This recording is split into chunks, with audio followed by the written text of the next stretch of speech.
Cromwell Street, Gloucester, England. An ordinary house in an ordinary street. Number 25 was the home of a local builder and his wife, bustling with children and topped up to the brim with lodgers. The only thing that distinguished number 25 from the others was the amount of people that came and went. Fred West liked company. He also liked to maim, molest and murder. But was this seemingly ordinary man driven to the slaughter of at least 12 women and children? Or was Fred West born to kill?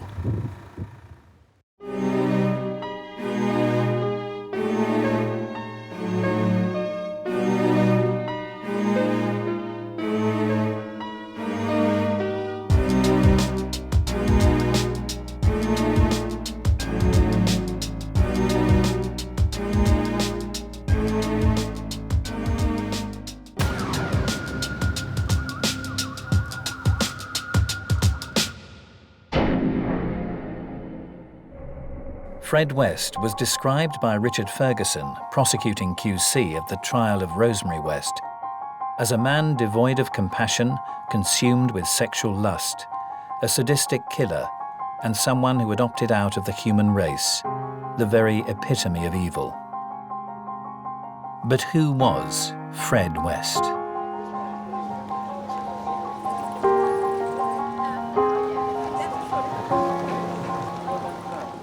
If you passed Fred West in the street, you wouldn't give him a second glance. He had a wife and had 6 children. Fred West was a chameleon. His neighbours would have told you that he was a very hard-working, likeable, friendly chap. On the face of it, was a completely ordinary builder, handyman, a very jovial fellow who got on well with everybody. He did fit in with the normal flow of life, even though he was profoundly abnormal. Many people would be taken in by him because he was plausible and charming.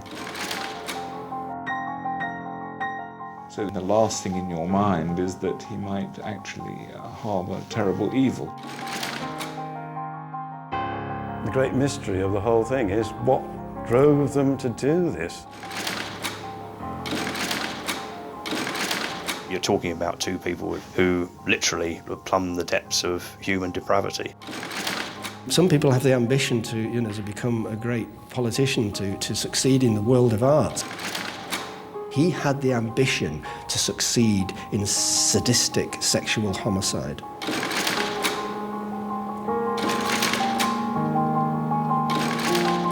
You could put on this act as an amiable row, but it was only to put up some kind of disguise, and underneath that lurked this monster. Someone may have evil written all over his face, and yet people miss it. Fred West's evil would be missed by very many people.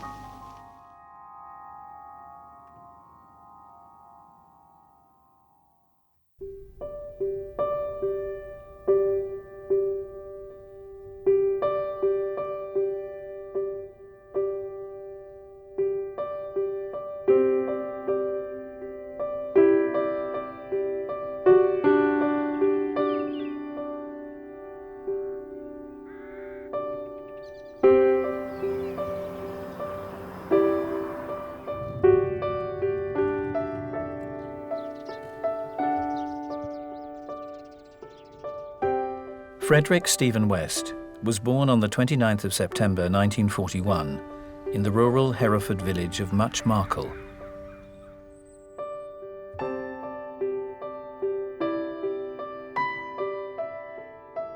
A tiny agricultural community cut off from metropolitan life, this rural idyll would be where the young West grew up.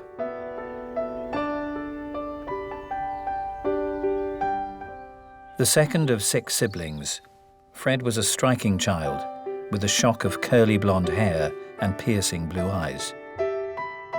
But how did this blue-eyed boy turn into one of history's most vicious and heinous serial killers?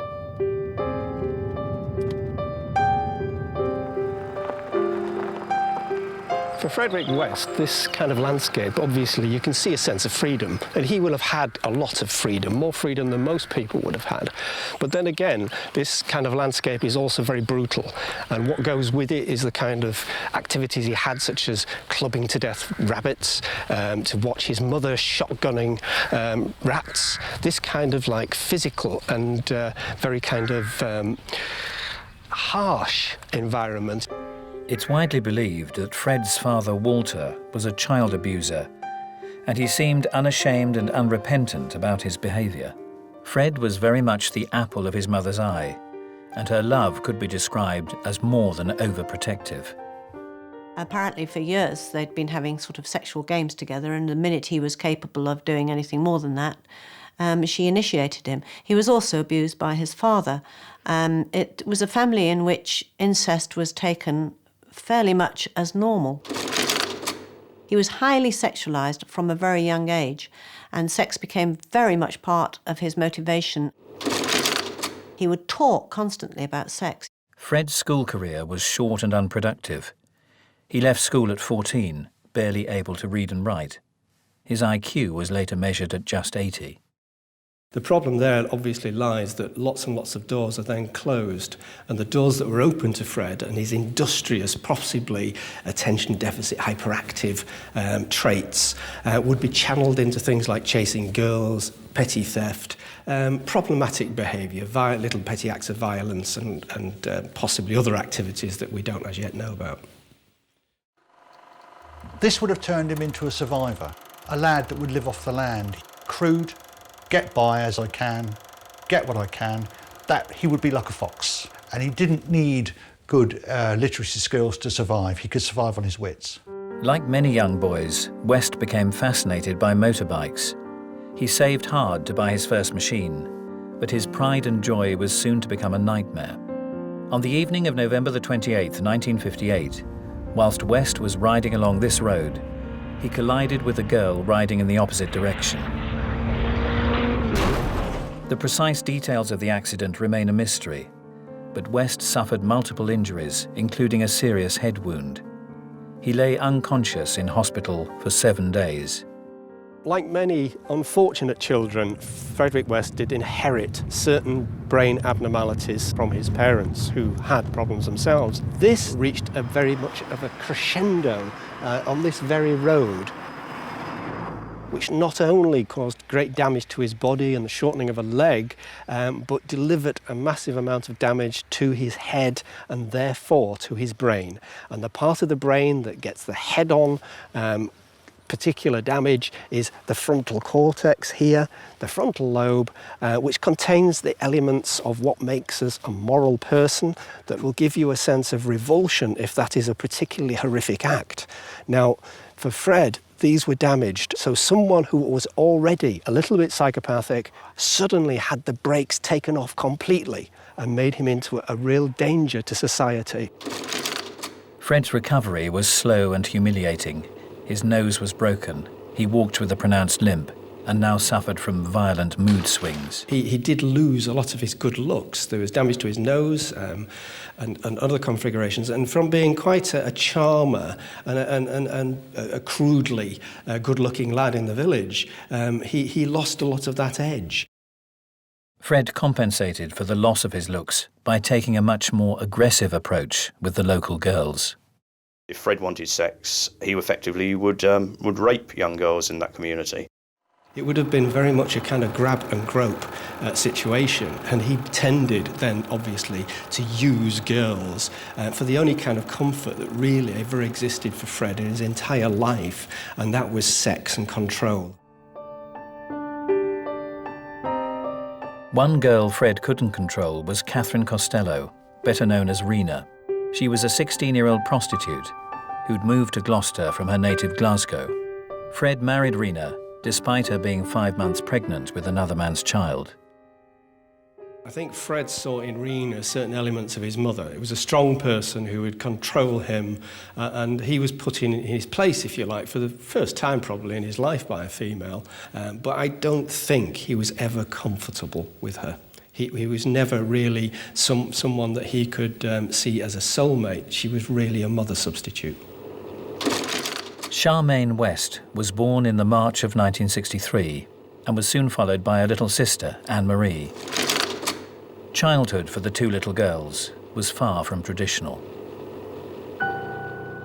Rena and he had a very on and off life together. Sometimes they were together, sometimes they weren't. Sometimes he had both the children, sometimes these children were in foster care. Occasionally Rena took the children. Mostly, if they weren't in care, they were with Fred. Fred found a succession of young women to look after them. It was a very up and down, strange life. This turbulent relationship finally reached breaking point in 1965. Rena feared for her own safety and fled back to Scotland.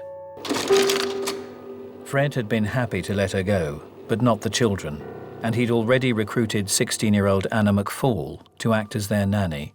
Anne McFall, Fred always maintained, was in his words, the love of his life. In fact, when he was in prison awaiting trial before he committed suicide, he wrote a great big sort of catalogue of his relationship with Anne McFall, which he entitled I Loved an Angel. But the angel was soon to fall when she became pregnant with West's child. She became effectively a problem to Fred, an obstruction who had to be removed. It sounds extraordinarily callous, but Fred was the kind of man who, if a woman presented a problem, she effectively would be removed from his life. Anna McFall was last seen in the July of 1967. Fred West would have thought that people were disposable because, as far as he was concerned, other people were instruments to be used. So there would be no ethical boundaries. He decided that he'd had enough of her and that she was surplus to his requirements, and as cold-blooded as it may seem, he destroyed her and buried her. 27 years later, the remains of Anna McFall were discovered in this field on the outskirts of Fred's home village, Much Marcle, in Herefordshire. The body had been decapitated and dismembered and was found with the skeleton of her unborn child. He would not have had the same sense of revulsion that you and I would have had of stripping the body and deciding how to dispose of it. He would be very industrious about this, and this would have set him apart from many, many attempted killers and attempted serial killers, in that he was very energetic, very industrious about the way he went about things. Anna McFall had been the last of the victims to be recovered, but she'd been the first to die. She'd signalled a turning point in the murderous career of Frederik West.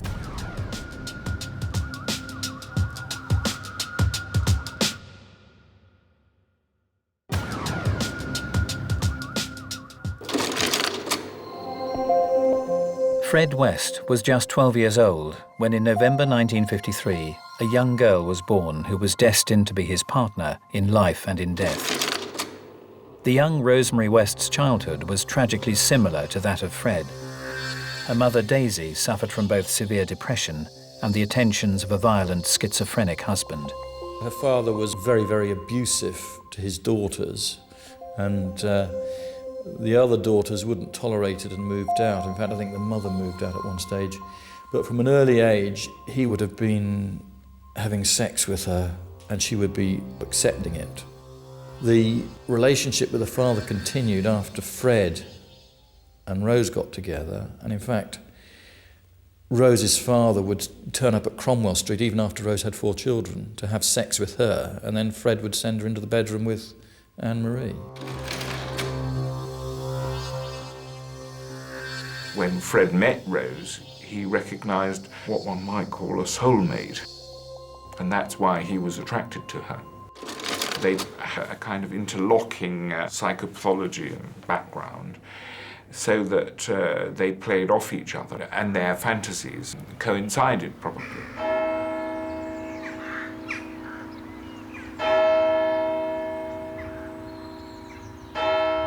Fred and Rose met in the quiet village of Bishop's Cleeve, Gloucestershire, England. Despite the age gap, they soon started a relationship, and it was not long before 17-year-old Rose was living with Fred and his 2 children, Charmaine and Anne-Marie, in their new home at 25 Midland Road, Gloucester. That the two gelled sexually, probably almost from the off, really. Probably saved Rose her life to start off with. I think she could have easily become another victim.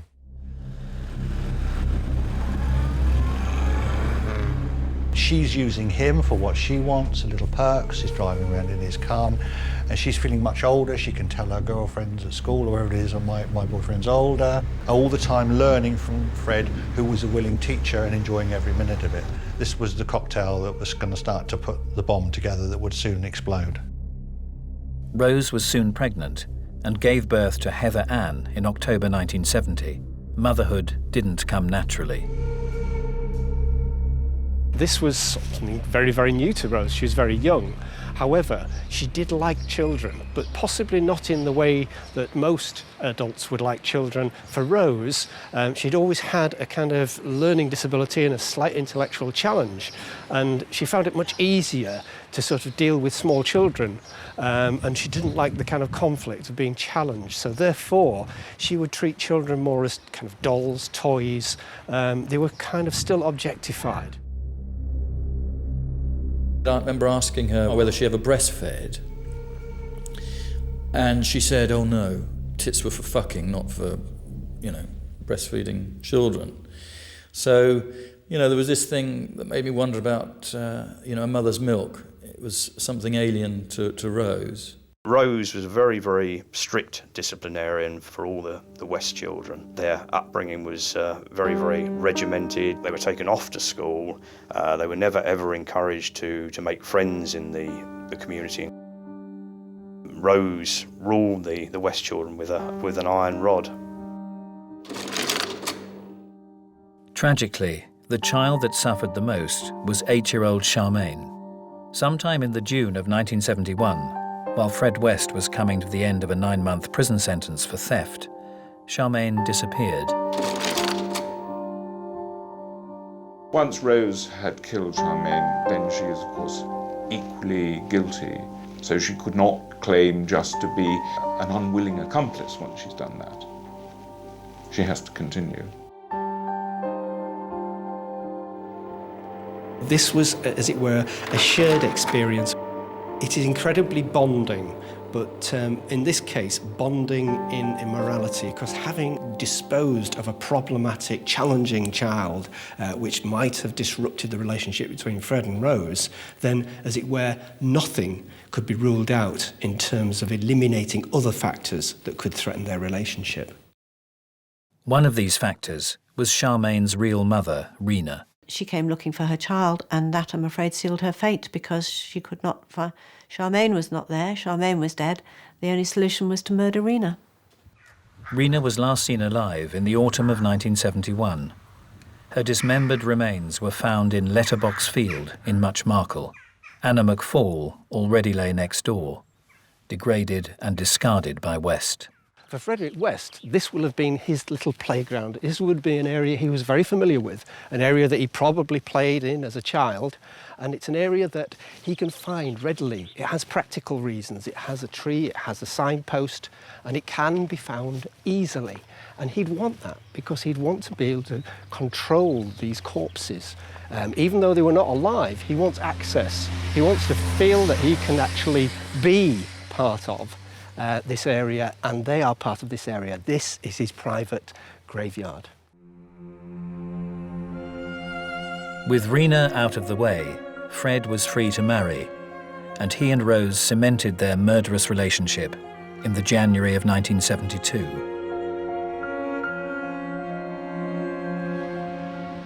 They moved across the park from Midland Road and into a street that was set to become infamous. 25 Cromwell Street became the most famous address in the world. It is bed-sit land. It's inhabited by a moving population of sort of people who are drifting around, or they've left home for some reason, or they couldn't easily be traced. And that was one of the reasons why Fred remained undetected for so many years. This anonymous neighborhood provided the perfect cover for the West's lustful and murderous nature. It was the ideal lair into which they trapped their prey, Fred and Rose, now set about spinning their web. Fred, on his own, was a charmer, and he would try and chat people upon street corners or bus stops or what have you. But having Rose around and having a vehicle completely puts people at ease. And you can see that they slowly but surely crafted this into a refined, scavenging, predatory, stalking, family sort of unit that could, as it were, take people off the streets very, very efficiently.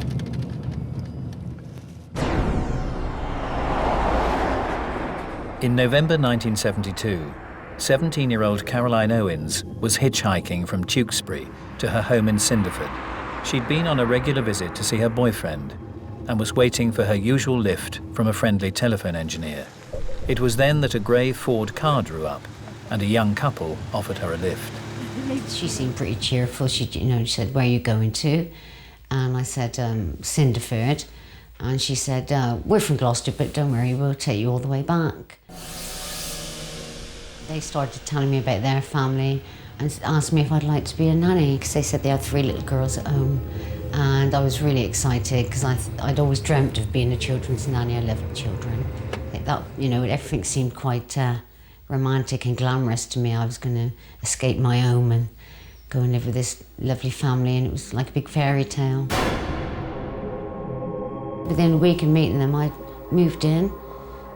But Caroline's fairy tale began to turn into a nightmare when Fred let slip a shocking revelation. One day, he turned around and he said that Anne-Marie had lost her virginity. And she was a little girl of 8. And I didn't think that was a funny thing to say. And I just said to him quite accusingly, "What do you mean? Why are you saying she's lost her virginity? What's happened to her?" And he said, she had an accident on her push bike and the saddle came off and it penetrated her and she was damaged by that. I became a bit aware then. I'd been sexually abused as a child myself. So it was almost like I could now recognise that her behaviour was probably being beaten up by her stepmother and being abused maybe by her father. Events got out of hand when Fred propositioned Caroline. He said, "We've got a sex circle, it's me and Rose and a few other men. We'd like you to join it." And I started getting quite angry because by this time I got a bit fed up of all the things he used to come out with. And I said, "I don't know what you're on about, don't want nothing to do with it." A disgusted Caroline fled the house, vowing never to return. A couple of months later, she was standing in her usual hitchhiking spot when she noticed a familiar car. My first instinct was to run away, but I didn't. And when they pulled up beside me, Rose was apologising. "I'm sorry that you left and the children are really missing you. Can we give you a lift home?" And as much as I didn't want to, I felt like I couldn't be nasty to them, so I got in the car. Everything was fine. We went just through Gloucester. Most of it was like the children had missed me, that kind of conversation. As soon as we got out of Gloucester, going more towards where I live, Fred said to me, "Have you had sex tonight, Caroline?" And I went, "No." And I was kind of like going, "Oh, don't start that kind of conversation off again." And he said, "Oh, go and have a feel, Rose, see if she's wet." And with that, she just grabbed her hand down my crotch. We started fighting. About 2 miles outside of Gloucester, past the roundabout. Fred pulled his car up on the side and helped Rose by turning around in his seat and punched me in the side of the head until I was unconscious. When I came round, Fred had the door open, he was on his knees. He'd already tied my hands behind my back with my scarf, and he was wrapping parcel tape all the way round and round and round my face as a gag. And they turned the car around and they went back around the roundabout and took me to Cromwell Street. They eventually arrived at the house. Caroline, still bound and gagged, was taken into a bedroom. For the next 12 hours, I was beaten. Both of them were medical examining It was almost, they were talking about my genitalia and all that as if they were doctors. Oh, this is a bit strange, oh, that's so-and-so. I thought they were going to get a knife and just start cutting at me. So I was absolutely terrified, but he got his belt off his jeans and he'd folded it over and was whipping me between the leg with his belt. And then she started doing something else sexual towards me while he watched, and then she invited him to join in, and she was doing something to me and he was having sex with her from behind at the same time. To be quite honest, at that time I would have been happier off dead. After a night of harrowing abuse, a terrified Caroline was eventually left alone with Fred. I thought he was just going to take me down to the cellar, but he obviously had second thoughts. He just raped me. And then he started crying. He said to me, if you promise that you won't tell her I've touched you, he said, and you'll come back here to live, he said, I'll let you go. And of course, considering I thought I was on my way down to the cellar, I was just so relieved, and I said, yeah, okay, I'll do that. Caroline had a remarkable escape and went straight to the police. But for Fred and Rose, this signalled a significant change in the balance of their relationship. I think the escape of Caroline Owen owed a lot to the fact that Fred and Rose were still experimenting with sexuality. Now, Fred had already picked up, or at least imposed on the relationship, something that he carried forward from his mother. The idea that it was okay to engage in things if mother approved, but outside of what mother approved, it was grab and try and get away with as best you could and make sure she didn't find out. The same applied to Rose exactly. Rose dictated what went on as far as Fred's sexual adventures were concerned. And hence, most of his actual activities, sexual activities with other people, were hidden from Rose. The Wests pleaded guilty to the kidnap and sexual assault of Caroline. With their victim too scared to give evidence, Fred and Rose were never charged with rape. Fined £25 each, they were allowed to go free. I think the £25 fines sent a very clear message that even if you do slip up and you make a mistake, that you're really not going to carry the can fully for what you've done. So it sent the signal that providing you make sure that you tidy up, you probably will never get caught. And that just basically sealed the fate of future victims.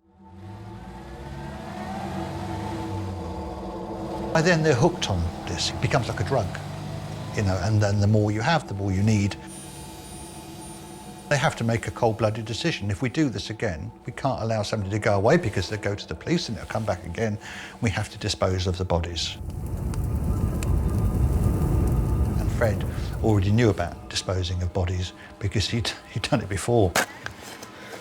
Some, but not all, future victims would conveniently come from society's margins. Fred West would have realised that there are plenty of people around who will not be missed. They use the same technique, actually, as certain religious groups that go around finding vulnerable people. They were very good at beginning to spot the kind of girl who would fall into a category that we kind of use the phrase less than dead.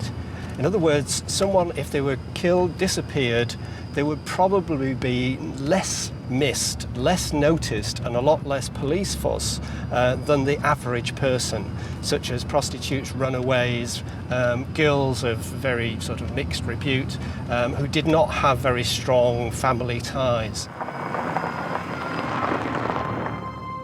Once Fred and Rose had selected their prey, they would take them back to Cromwell Street and down into the cellar. The events in the cellar, in the, as it were, the Chamber of Horrors, can be only really speculated on, but by bits and pieces that were left over, clearly a certain amount of sexual torture and abuse had progressed. These victims may have been stripped and hung and left for long periods of time in extreme pain. You have to remember that Fred at least had very little restraint when it came to the revulsion of what his physical acts were. So, to actually inflict almost intolerable, continuous and protracted pain and injury on a person would not have created the same revulsion that it does in you or I. Fred fitted a beam across and there were hooks on it. He talked about girls being hung there for days and bodies mummifying. we don't know exactly what happens. We do know that in the course of the time that they were there, they were killed. Their bodies were dismembered, and they were buried. And then when he had filled the cellar with girls, he concreted over the floor and then turned the cellar into the bedroom for his children. Fred and Rose West had now perfected their mode of operation, and over the next 14 years would kidnap, rape, torture and murder almost at will. But each murder would require them to push the boundaries of sadosexual behaviour further and further. She had to be abusive. She had to be in control of the situation. And for Fred, there had to be, as it were, bizarre episodes of sadism and bondage, etc. They always wanted something more. They want to scream a little bit more. They want to cut a bit deeper. They know what causes more pain than something else. And to be bound and gagged and poked and stabbed and cut and beaten and sexually abused, probably just not even seeing what was going on half the time. With them, these two monsters cackling and laughing, it was the most terrifying experiences beyond human comprehension. Fred and Rose were now sinking to such depths of depravity that it was entirely possible that one of them could end up as the next victim. I think there must have been an absolute element of competition between them that grew up in terms of the other person may kill me. Therefore, I am at risk. Therefore, I must show myself to be as tough, as sadistic, as hard, and as progressively homicidal as the other person. Otherwise, I might be the next victim, as it were, rather than the next perpetrator.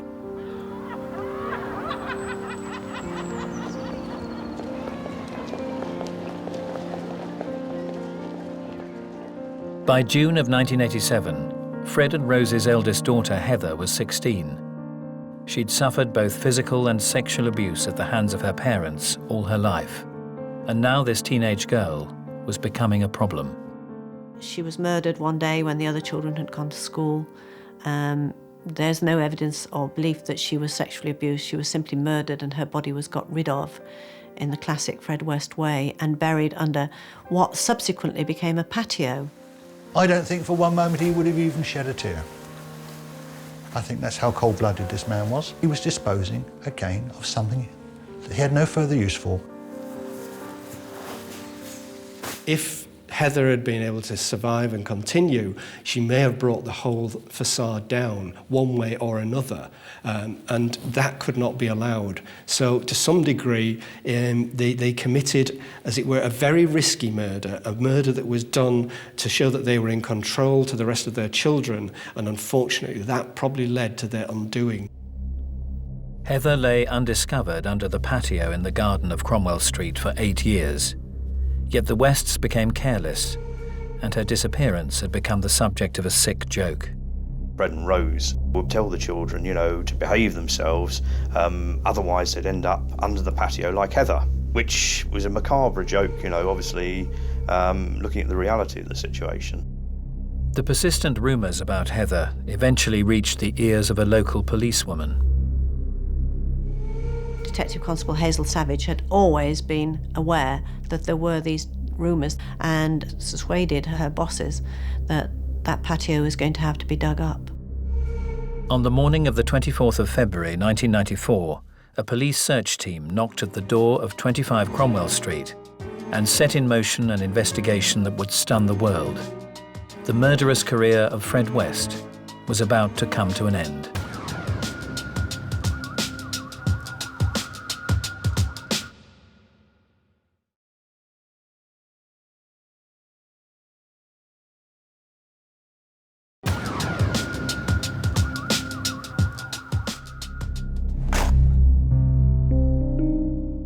As the police started digging in the back garden of 25 Cromwell Street, they could have no idea of what they were about to find. Fred and Rose West's daughter Heather had been missing since 1987, and she was the focus of their search. When they unearthed a female thigh bone, they were confident they'd found what they were looking for.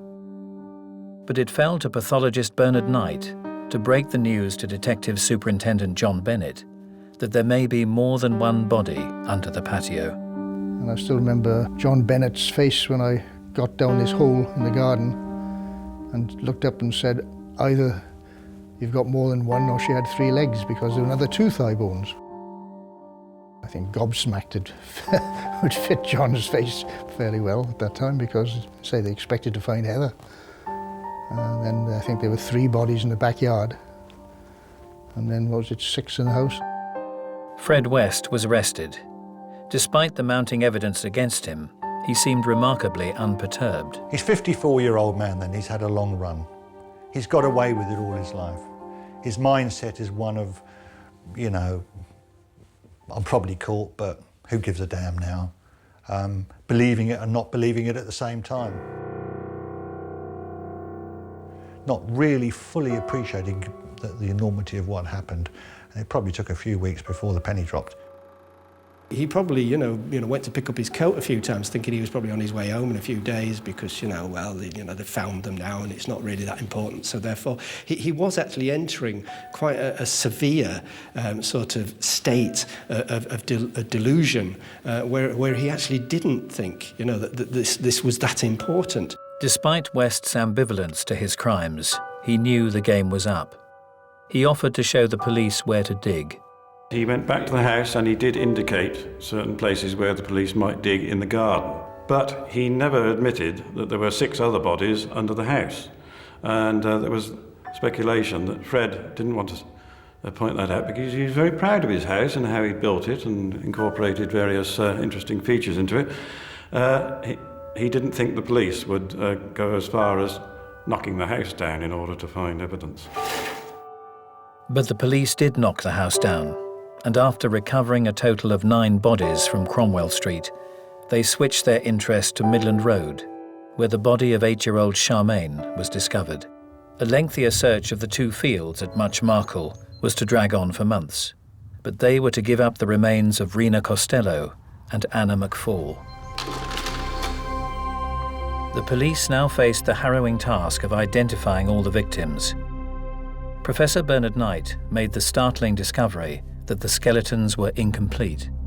There's a lot of hand and toe bones missing, but you actually rarely find every bone if you dig up a skeleton. One reason why there may be a sinister aspect is that 2 babies, 2 fetuses present, and their tiny little bones were there, most of them, even tiny rib bones, size of a matchstick. And yet there were bigger bones missing from the adults. There's 1 shoulder blade missing.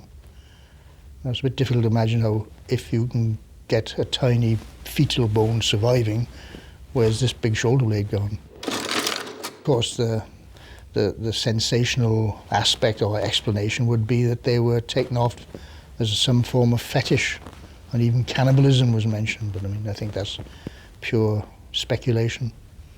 But certainly a lot of bones missing. He may have had some bizarre paranoid ideation, so in the beginning perhaps he was cutting up bodies to make them smaller, taking away the fingers and toes in case they were identified. It could have been, a paranoid state that was superstitious. He had to keep these various little objects close to him so that he knew that he was safe, that he had some control over these dead victims. It may have become a very habitual thing. It is known for psychopathic killers to keep trophies of their victims. He may have kept 1 or 2 bones as kind of mementos in order to be able to keep his work with him. On June the 30th, 1994, Fred and Rose West appeared at Gloucester Magistrates' Court, jointly charged with 9 murders. It was 4 months since the police had started digging.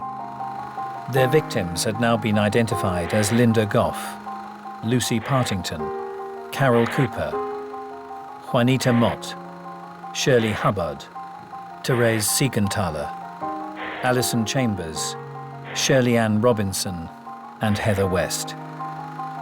Fred was also charged with a further 2 murders, that of his first wife, Katherine Costello, and his stepdaughter, Charmaine West. Anna McFall, Fred's first victim, was yet to be identified. This was the first time Fred and Rose had seen each other since their arrest. Fred was devastated when Rose rejected him in court. He would have been distraught. The confidence would have gone. His face would have sagged. He would have lost that confident, jovial demeanour. And he had very little else left to live for. 6 months later, on New Year's Day 1995, whilst waiting to stand trial at Winston Green Prison in Birmingham, Fred West hanged himself. When they told me he killed himself, and they were saying, oh, that's justice, isn't it? And I said, no, it's not really. And I was absolutely gutted. I wanted him to pay the proper price. And he just took his own way out and had his own way about what happened to him. He was in control right to the end. Rose was now left alone to face trial for 10 murders. She was probably in a bit of a state of shock, actually, I would say. This blanket denial came down, and that's pretty well, on the whole, the way it remained. Rose, at that point, is only really protecting one person, herself, and that would be her only interest. So she would then progressively try to look as though she was a useful member of society, potentially okay, that it wasn't really her, even if the evidence was against her, and that she wasn't that complicit in what went on. But the court thought otherwise, and she was convicted of 10 murders and sentenced to life imprisonment. The investigation was now closed, but had the police found all the victims? Rumours persist of many more bodies. We have to regard the kind of dark matter of Fred's life and his kind of killing career, if you like, that there are a lot of black spots which I'm sure may be filled with other poor unfortunates who have disappeared and not been registered and not been connected with the Wests. There was a young child supposedly killed accidentally when Fred was driving an ice cream lorry in Glasgow. There was a young boy who supposedly committed suicide not far from Gloucester. But really, if that had been more carefully investigated, I think they would have been interested to talk to Fred.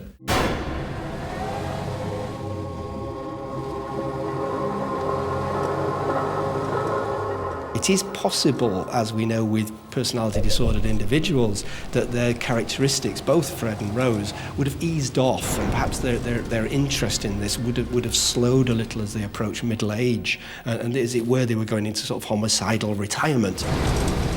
But the chances are there would be other victims, but unfortunately, due to the logistics, we will probably never know.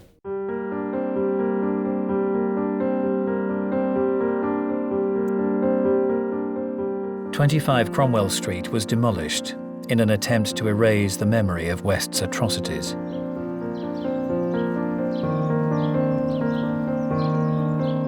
For Caroline Owens, forgetting her ordeal will not be so easy. They've took it all down now and turned it into this walkway. Some people wanted a garden of remembrance, but others thought it wouldn't be respected as such. So they decided to turn it into a walkway. And now I'm actually walking where the house was. And some of the girls would have been buried under this area here. And some in the patio over in that area. Brings back quite a few sad feelings, bad feelings for me. I don't like being here. I just see it as a grave for all the girls, and I'm just glad it's all over and they're all out of here. It's almost like you can hear him having his laugh. You can hear him laughing. It's almost him laughing and joking about the patio and stuff. Yeah. It feels like he's still here. I don't think they took enough of this place away. Fred West committed some of the most evil and heinous crimes in history, a gruesome and disturbing legacy. But was he really born to kill? Given his basic biological background, at birth, This chap was not going to escape the genetics, the psychopathy, which probably affected his brother as well. He was not going to escape the family environment, which was going to reaffirm these characteristics that were already in the parents. You have to look back and say, basically, that his crimes to some degree were inevitable. The degree and the frequent nature of the crimes may have been adjusted by aspects of his life, but indeed Fred was born with the characteristics that would make it reasonably easy for him to turn into a killer.